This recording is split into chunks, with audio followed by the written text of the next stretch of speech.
वर्तमान समय रे छोट पिलांक ठारू आरंभ करी बड़ लोक मानक मध्यरे देखा देउछि अनेक प्रकार समस्या। अनेक समस्या मध्यरु गोटे बड़ समस्या होउछि आखि खराब हेवा।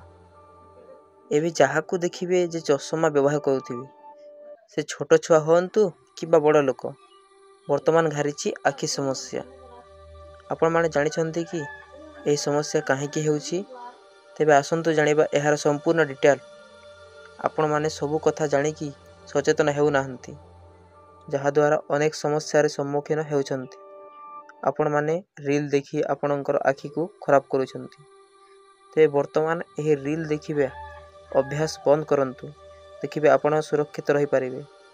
ए कथा आमे कहूनु, ए कथा चक्षु विशेषज्ञ डाक्तर माने कहउछन्ति। एथिस आपण माने निश्चित भावरे लक्ष्य करिथिबे जे जणे लोक ऑफिस हेउ किंबा बाहर हेउ जदि किछि फांका समय पाआंती से संगे संगे रील्स देखिबा आरंभ करंती। आपणकर एही अभ्यास जोगु अनेक समस्या रे सम्मुखीन होई पारंती।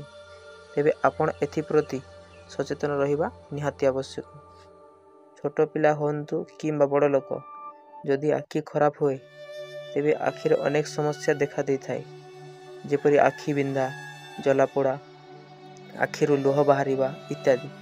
एथिसह आखि लाल मध्य पड़ जाए एवं आखि पावर कमी जाए। जदि आपणकर आखि पावर कमुछि तेबे आपण जहा देखिबे आपणको भला भाबरे देखा जिवो नाही, झापसा दिसिबो।